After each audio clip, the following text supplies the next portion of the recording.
Day 30, here we are. Up to this point, we have our explanatory variable, I should say, has been categorical in nature with what we've been doing when we've been comparing two variables. So if you look back at our lecture notes, we've had categorical has always, when we do two variables, has been categorical and quantitative or categorical and categorical. In this last lecture, we're going to be looking at the association between two quantitative variables.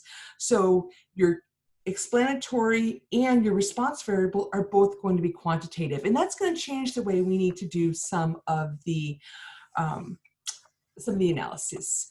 So let's start with an example. So athletic performance. So they're looking to see if cardiovascular fitness, as measured by time minutes to exhaustion from running on a treadmill, is related to an athlete's performance in a 20K ski race. So this was done using the following data from the article, Physiological Characteristics and Performance of Top US Biathletes. Biathlons, by the way, are when you, well, I'm thinking obviously from a skiing perspective, you ski and then you lay down and you shoot. You may have seen it in the Olympics before. Anyways, it's very challenging. I used to cross-country ski race, and I cannot imagine having to stop and actually aim a gun at anything, let alone carrying the gun on my back. So that being said, a little aside here, before we start looking at the observation use and everything, let's look at the data that we have. We have time to exhaustion here, and then we have the 20-kilometer ski time. Now, here's what I would think, that if you get exhausted quickly, that means you're not as in good shape, and so it would take you longer to ski 20 kilometers. That would make sense to me, right? And hopefully that would make sense to you. So if you get exhausted quickly, it's going to take you longer to ski. If you can go for a really long time, if you're running hard, you're actually going to be able to ski stronger. So let's see if we see in general. Let's see, 7.7 minutes till exhaustion on this first one. It takes them 71 minutes to ski the 20 kilometers. Let's look at the other end. And you notice these go from low to high values in terms of the explanatory variable. And then the output, so you can think of it as input-output a lot of ways, and we're actually going to talk about that as we go along. 11.7 minutes, that's pretty good time. They were on there for quite a long time before exhaustion. And their ski race, their 20-kilometer ski race time was 61.7 minutes. So that is quite a bit different than 71 minutes. So let's take a look at, hopefully this is pre-filled in. And if you pause the video for a moment, read through, I'm going to talk about it, but see if you could cover them with your hand and come up with each of the answers. All right, hopefully you did that. Observational, we're looking at each biathlete. So we're looking at each one, and that's what we're going to be measuring something off of. The explanatory variable is the treadmill time to exhaustion. It's quantitative in nature because we're actually figuring out how many minutes. Can we take an average if we average them all together? If we add them up and divide it by the total count for each one? Yes. The response variable is your 20-kilometer ski time. It's also quantitative. Now, is this an observational study or randomized experiment? Remember, to be an experiment, we'd have to somehow randomly assign to the response variable. There is no random assignment here at all. We are looking at each person, seeing what their time to exhaustion was, and then their ski time. Here's a graph of the data. So here is literally the graph. If you look, the treadmill time, and this should be in minutes, and the ski time should also be in minutes. It's always best if we label our axes completely. If you look up at the data, 7.7 and 71. So there should be something around 7.7, so that'd be around here. And then, about 71, because it's 69 to 72. Perfect. So there is a data point that would represent that first person.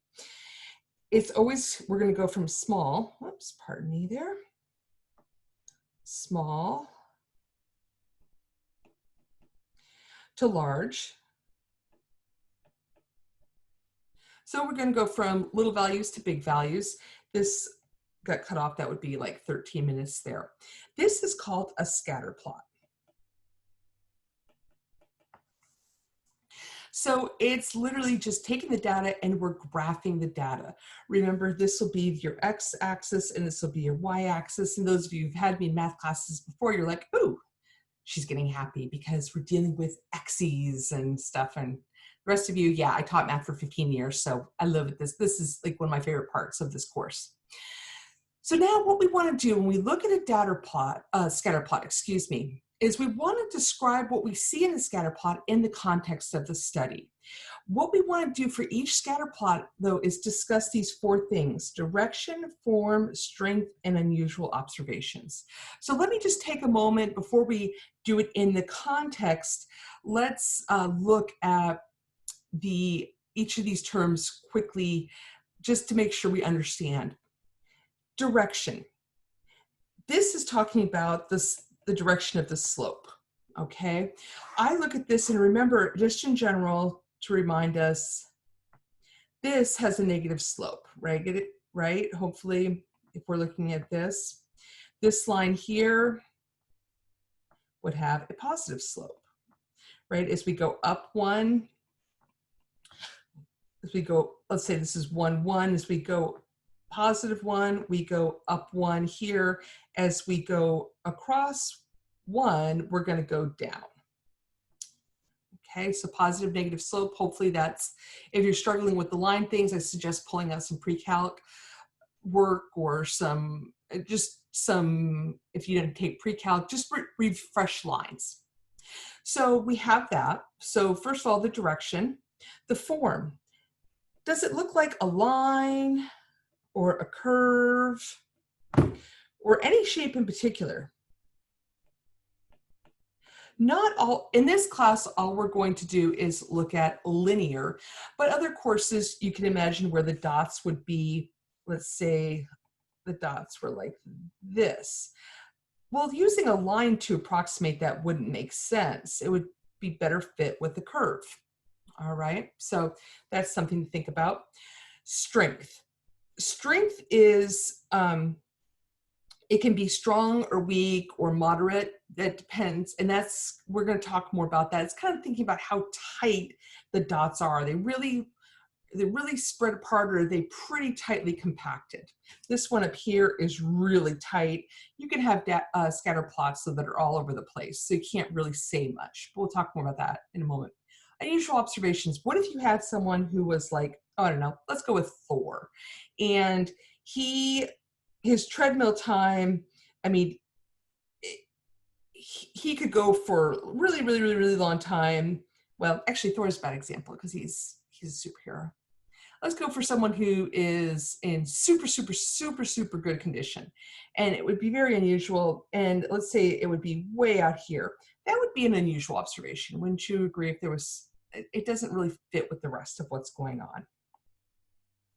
So let's describe what we see in the scatter plot in the context of the study. So I'd like you to pause the video for a minute. You don't have to write anything down, but think about what you see here. So I just wrote up, there appears to be a negative because I see it looks like it's going to be a negative slope, and we're going to, the dots are, if I just draw a quick line here, just to help me see it. Negative because, well, that's just what makes sense. That's how the data comes out when you actually graph it.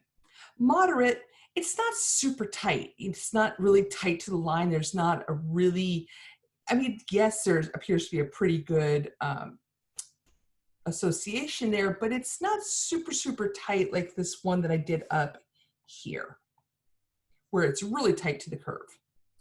Linear seems like it makes sense because you can draw a line, and I'll draw a better line on the next one, but this was just a quick line. A relationship or association, because there's the same sort of idea, between the treadmill time and the ski time. There were no unusual observations, no funky outliers, no super athletes in this that I see here. There was nothing unusual. And one last thing I wanted to put on here, you're going to notice that your input, so to speak, is your explanatory variable. And then on your y-axis is going to be your response variable. Sort of an input, output. So as we go on, before we go on with discussing this example more, we need some new terminology. So correlation coefficient. What is that? That's the number that can represent the strength and direction of a linear relationship between two quantitative variables. So that is a very good number to know. It tells us about two parts, tells us about the strength, and it also tells us about the direction of the relationship. So when it's computed for the sample data, the sample correlation is denoted by a small r. So when you see a small r, you know that's for specifically the sample data. In this example, for the athletic performance data, it can be calculated that the r is negative 0.796. So what does that tell us? Now we've got this r, but what does it mean? So a little bit more about the correlational coefficient coefficient. The correlation coefficient is a measure of the strength of the linear relationship between two quantitative variables, which we just said above. A few things that are important. It has to lie between -1 and +1, inclusive. So it can be literally, if we -1 to 1. If I said the correlation coefficient is 2, true or false? False. It has to be between -1 and 1.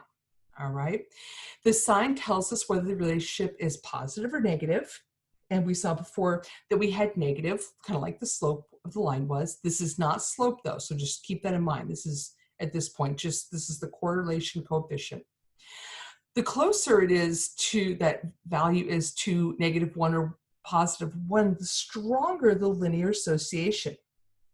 So as you get closer to -1 and +1, you have a strong relationship. So what do you think that means for 0?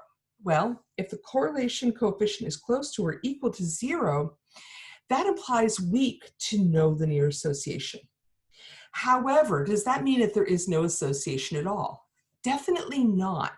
There can still be some other nonlinear association between the two variables. Like I showed above, it could be a curve. So that's not saying that there's no association. It's not just saying there's no linear association. Correlation coefficient has no units of measurement, so you don't have to worry about putting minutes or feet or whatever. And R is the symbol that's used for the sample correlation coefficient.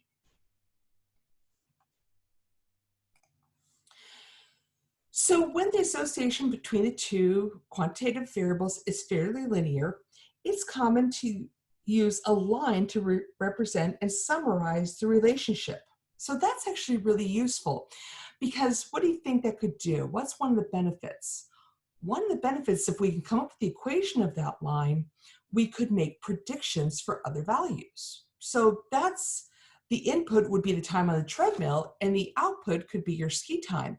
Or you could have the ski time, your output, your y, and you could solve for, well, but roughly how much time do you think they would spend on the treadmill?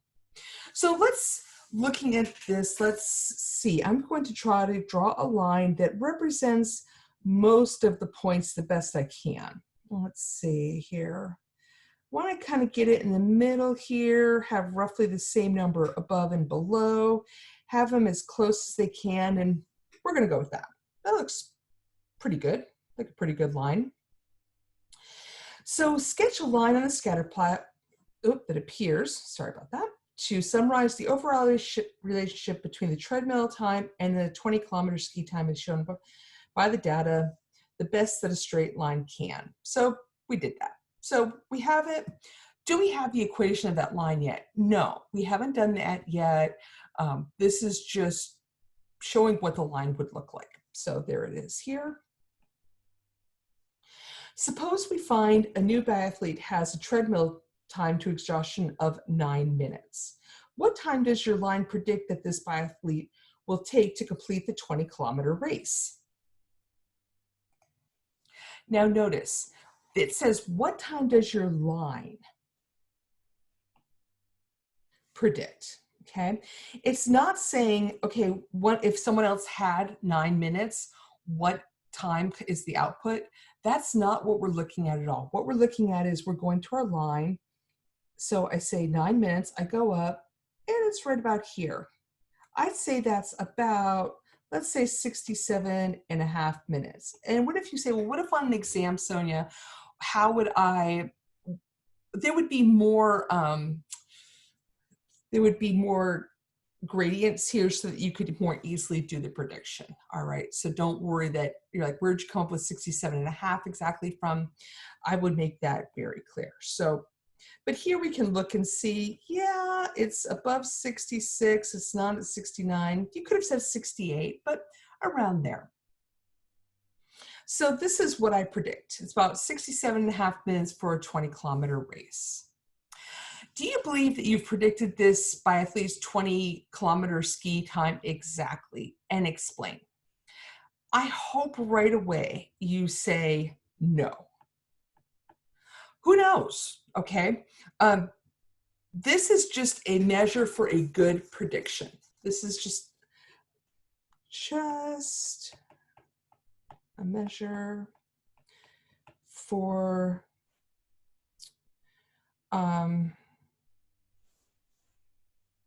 let's see, this is just a measure for prediction.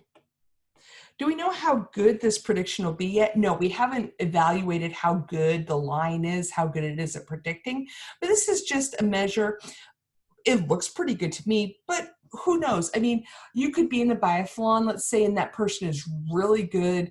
They run, they're strong, and they wipe out and hit a tree. And yes, one of my friends during a cross-country ski race actually wiped out and hit a tree. There can be steep hills. Anyways, that would slow down the time considerably. So can odd things happen leading to unusual observations? Definitely. Hopefully not with professionals. But there is a way to measure how good our prediction is going to be. So before we talk about that, let's talk about residuals. So a residual is the vertical distance between the observed value of the response and the predicted value of the response for an observed value of the explanatory visual. So the residual is just the observed minus the predicted. Essentially, it tells you how much your prediction from using the line is off by compared to what is observed. So how far off are you? So when I did it, you could use your estimate if your estimate was a little different for the 9 minutes, or you could just use mine. An individual in the study reported a treadmill time of 9 minutes and a ski time of 68.7 minutes. So what is the residual value of your prediction from part 7 above for this individual? So the residual in this case is going to be 68.7, which was the observed value, minus my estimate, which was, if we go back up, 67.5.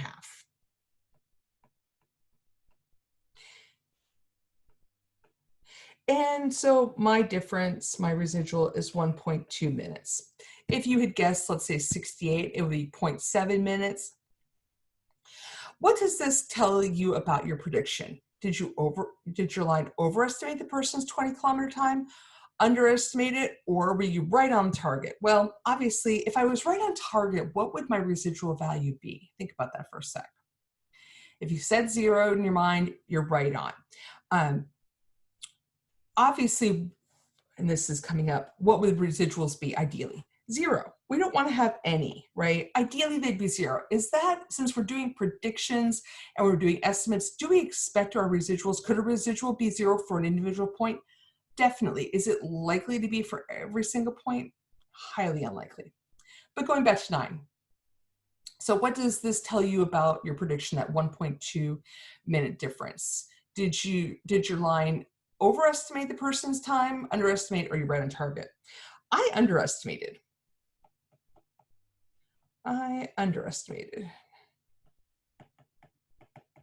for this person by 1.2 minutes.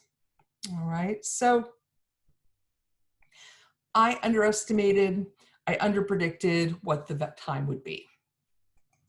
So note, a common criteria for determining the best line, so the best fit, that will represent the linear relationship between the two quantitative variables that you have, is to find the line that will minimize the sum of the squared, keep hitting that, sorry about that, squared residuals. Why do you think we did squared residuals? Think about it. If I had been off by 1.2 minutes as I am up here, and I just left that, and then on the next one, I was off by negative 1.2 minutes. If I add those together, I would have 0.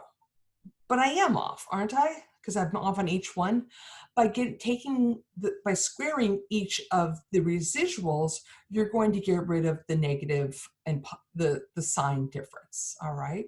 So hopefully that makes sense. So like I said, if I added, just as a sidebar, 1.2 was my first residual, and then my next residual was that, it looks like it's 0, when in fact what I want to do is get rid of the sign differences. Now if I calculate that out, that's obviously going to be not 0. So that's where we're going. And I just did a hand gesture to say, obviously that's where we're going, but you can't see that. The end of the quarter and I'm still doing it. Anyways, this line is called the line of best fit. All right, so we want to minimize the sum of the squared residuals. We are not going to be calculating these by hand, all right? So you're not going to have to find each of the residuals, square them, look at, and then find the minimum sum. That's not what we're going to do. But what we're going to look at and what we're going to use the applets for is something we're going to call the line of best fit. In other words, it's the regression line. The line of best fit is the regression line, and it's going to be written as y hat. Why y hat? Well, it's an estimate, right? It's not an actual, it's predicted. So it's described down here. Y hat is the predicted, y, the response, so our output. The B0 is going to, B sub 0 is the sample intercept, the B sub 1 is the sample slope, and X is going to be the value we put in for the explanatory variable. Why does that not have a hat? Well, because we're going to choose which value we put in, okay? So we don't need a hat there. So hopefully that makes sense. The hat here is because we're making an estimate, right? So we can't say exactly, but I can tell you, I would like you to plug in 15. Okay, minutes for that. And then what is your predicted? So your explanatory is 15. What response do you predict to come out with? We can use the least squares regression applet, and you're going to do that actually in the next practice applet to obtain the regression line for the data for the example. And here it is it ski time? Sorry, the hat, ideally, it would be on top of it, obviously, but it shows up beside it. Oh, that's the word ski time, by the way. It's always going to show up with the hat afterwards because there's, I mean, this would be a weird hat, right? It gives us 88.8, so that's my y-intercept, plus negative 2.33 times my treadmill time. And this is, it's just one word, but this is my treadmill time that I put in. And this is done by an applet by the software. Before we move on, I just want to point out, we expected the slope to be negative, right? When we did that initial line, and it is. So right now I'm already in treadmill. Oh, sorry about that. That should say treadmill. Typo there. So the negative makes sense, all right? And was it a fairly steep slope? Yeah, it wasn't flat. If it was really flat, we'd expect like negative 1/2, but it was fairly steep. So this is looking pretty good so far. Interpret the value of the sample intercept, 88.8, in the context of the study. Does this interpretation make practical sense?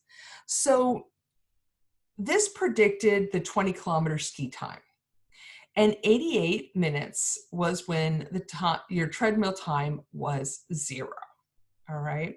So this is, interpret the sample, this is the 88.8 minutes is when your treadmill time was 0 minutes. This does not make any practical sense at all. Most athletes in the first place would not have 0 treadmill time. Okay, if they tripped and fell on the treadmill and had to stop right there, fine. But practically speaking, if you can't do any time on the treadmill, of course, we're talking specifically about athletes here, but still, even my dad, I mean, if he had hopped on, and he probably could have lasted maybe 30 seconds with probably how they're doing it, he could have never done a 20-kilometer ski race. All right, so that's just something to keep in mind. It doesn't make a lot of practical sense. Most athletes would not have a 0 time. So practical sense, no.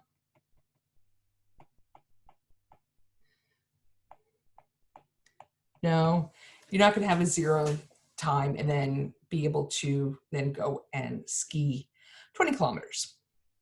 Interpret the value of the sample slope negative 2.33 in the context of the study.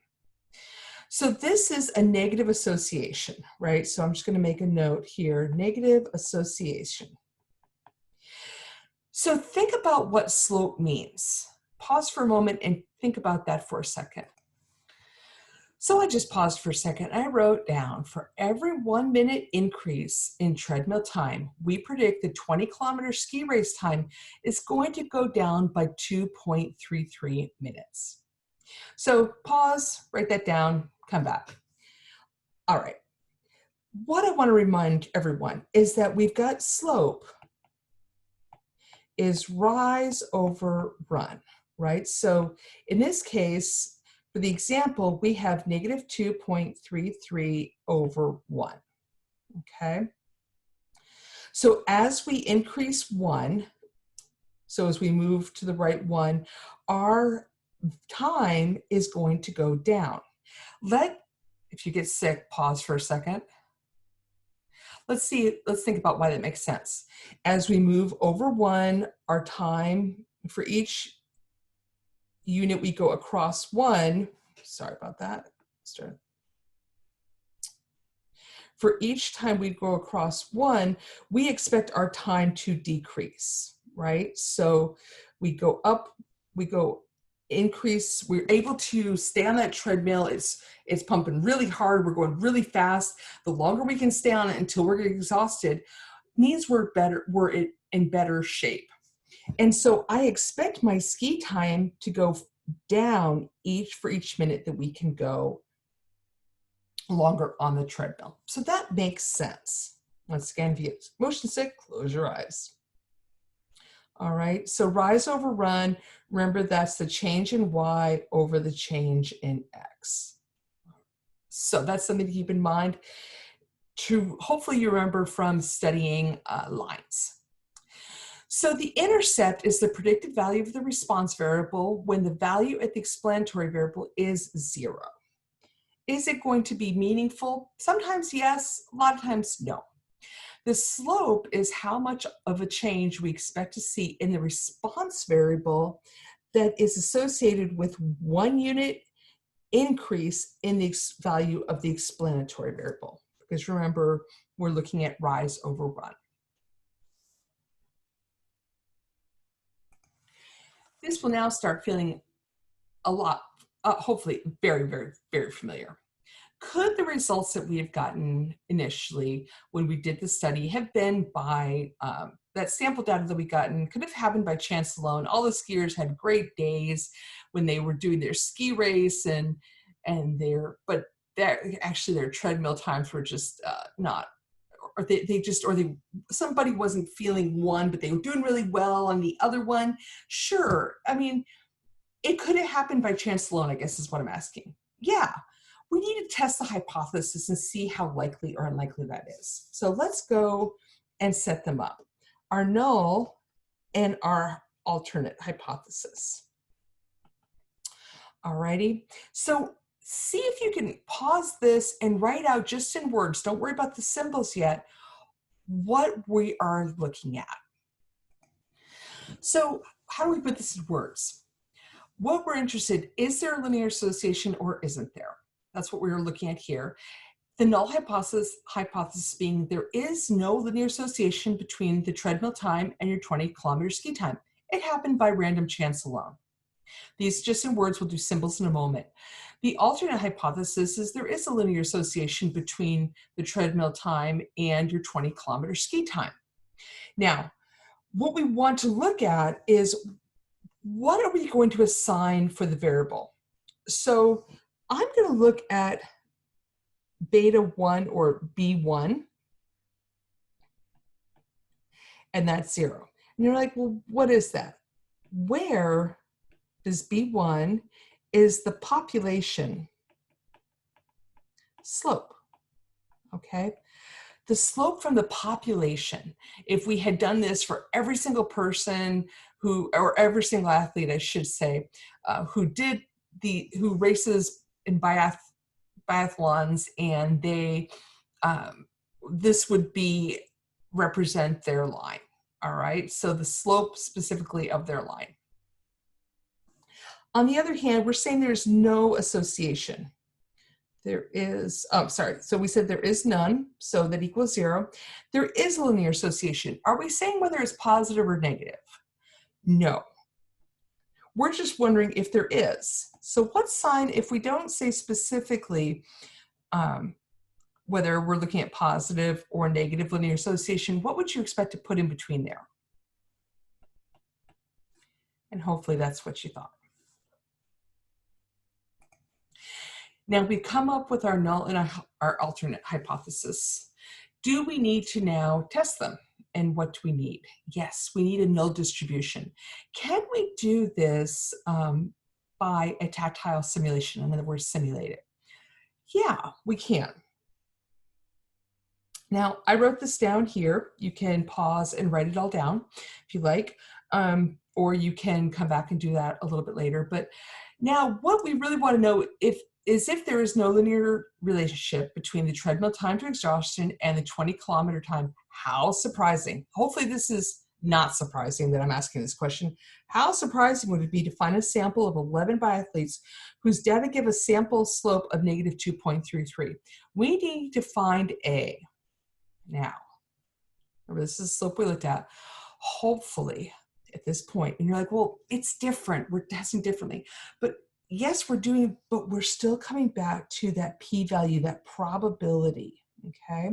How unlikely is it to be negative 2.33 or even more extreme? Okay, so we want the p-value. So tactile, a step-by-step tactile. I want to make sure you really understand this. This is important because we're going to do this.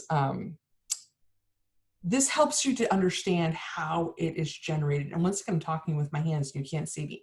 How we could generate it if we didn't have the applets. Describe step by step. So we're going to do that. First of all, we need 22 cards. Why 22? You're like, but there are only 11 racers.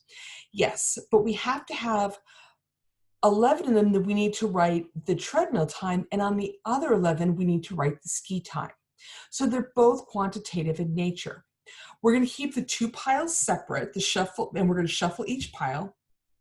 And then we're going to randomly pair a treadmill time and a ski time. So I would make sure you had like the treadmill cards being like, have the treadmill time written in blue and the ski time written in red, so that when you went to separate them, it would be easy. But you could just go and shuffle them up and then do one from each pile, pair them up, and write it down. Then you would write that down just like in the chart above here.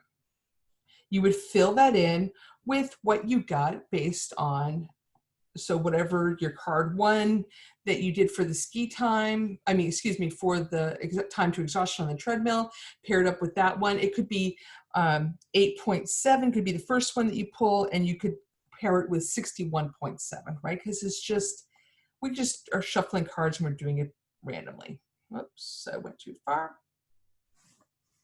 Then what you need to do is determine the regression line with the shuffle data and record the sample slope.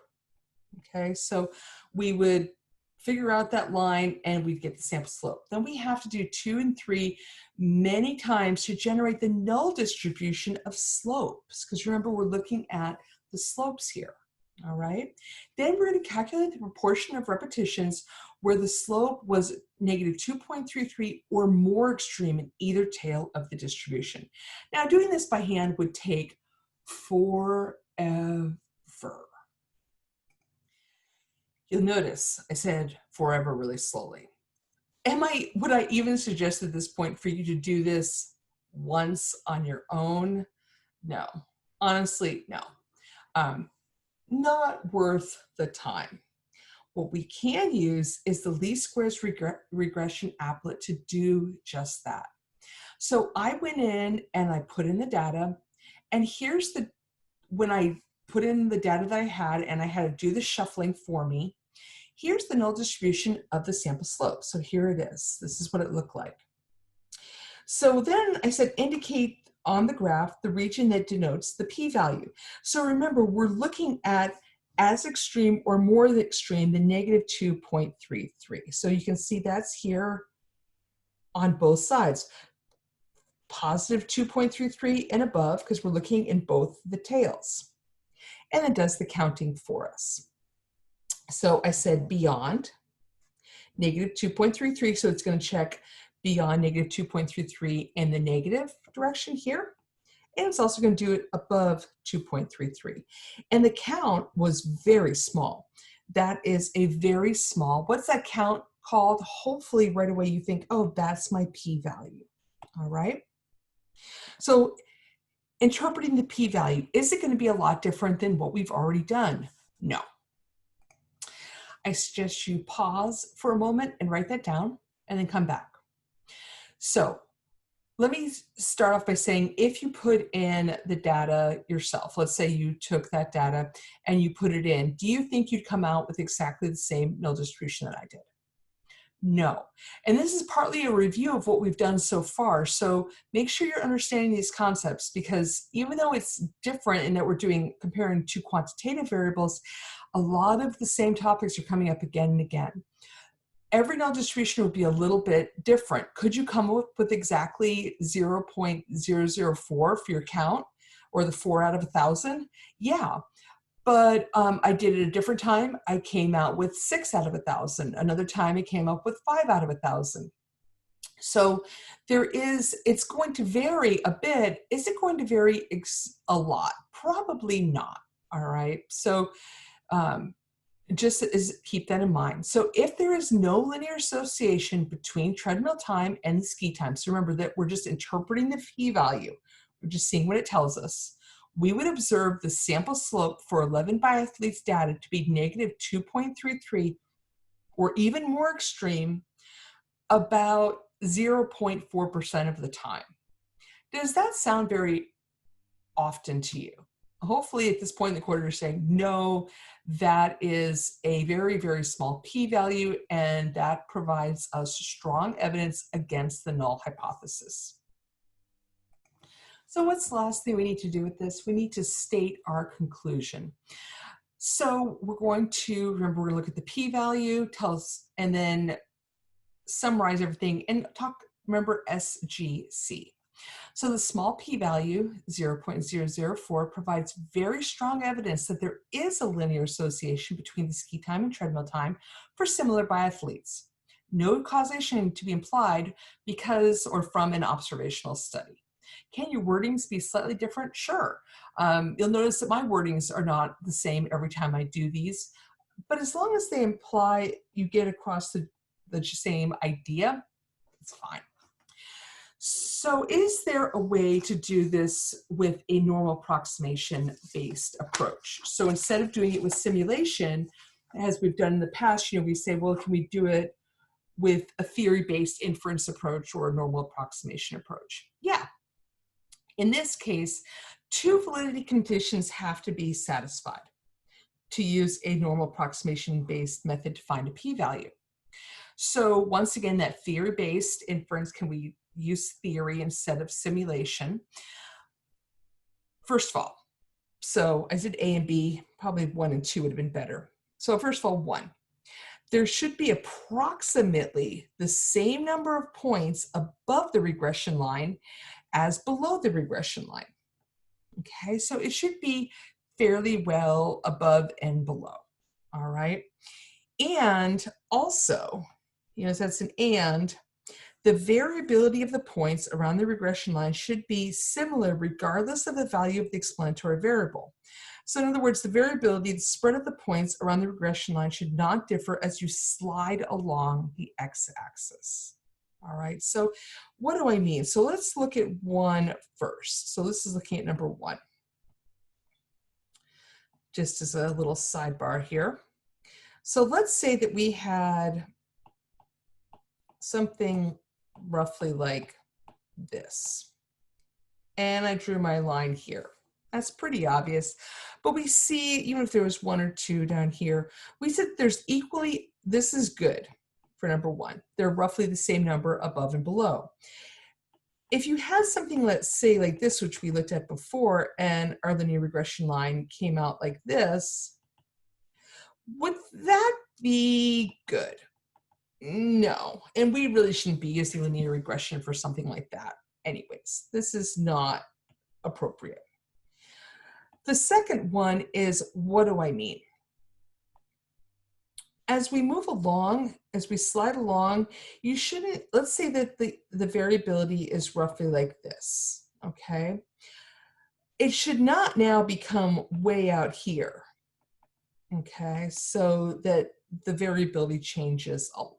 That's not good. So the variability, or there's a bunch down here, it just, and then let's see, a bunch down here. The variability, the spread of the points around the regression line should not differ. And this obviously differs quite a bit, the spread of how they are around it. So we need to keep those two things in mind as we do it. Or another way to look at it as, you know, we have a line and then we have a bunch of stuff that's pretty close here. But, oops, sorry. What I meant to do was, let's erase that there. This is bad.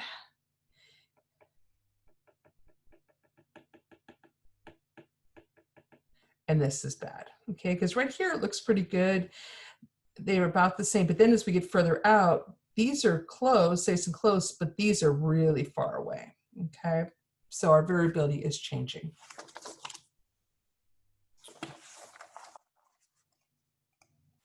So 18, in the context of the athletic performance study, check whether the validity conditions are met for the normal approximation-based method to be used. And they are met. Yes, they are met. If you look at the actual line, when you graph it, it looks good. It makes sense. There's no, if you even just go back to the line we drew, you see that there's, the variability doesn't change, number two, and that there's roughly the same number of points above and below. So yes, it is met. Because the validity conditions are met for the normal approximation-based method, you can check the box. So this is where we get some more power here, or I shouldn't use the word power. We have another tool we can use. We can check the box on the least squares regression applet that says regression table. So then we get this nice table with a summary. Okay. So first of all, what numbers do we see that look familiar? Hopefully we see something that looks a little familiar to us. Hopefully the first thing you notice is that's the slope of the line, all right? This is when we did our, the initial, when we found our p-value, this is pretty close to the p-value that we found, all right? So far it's all looking, they look pretty familiar. So let's see, what is this? Do they look familiar? The other thing is there's one more that I haven't put in here. This coefficient here, that's my y-intercept. All right, so we have the y-intercept from the line that we came up with, the slope. And so that's really nice. What's the normal? So actually, I'll just take a moment and write this out here. I'll just say ski, 88.8 minus 2.33 times the treadmill time. Alrighty, so we can get that right from that regression table. What's the normal approximation-based p-value corresponding to the slope? Now we're specifically looking at the slope, so you should hopefully know that you're looking at this here. And is that about the same? Yeah, it's about the same. It's about the same found with simulation.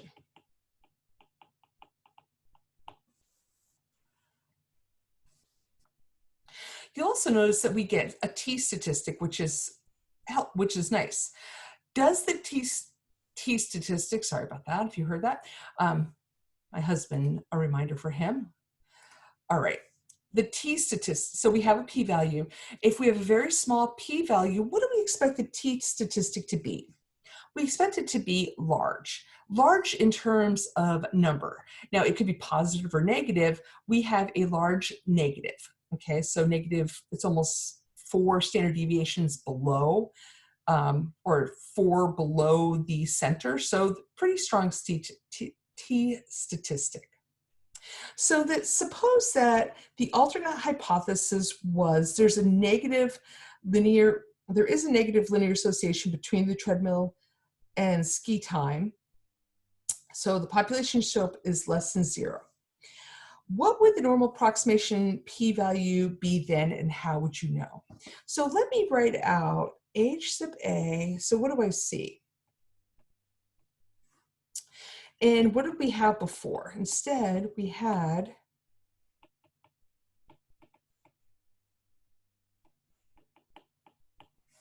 now hopefully you remember, this is 2 tails, looking at both tails, right? What is this looking at? 1 tail, right? So what can we say about this p-value in 1 tail? It is going to be roughly, and I'm just going to use this value from up here,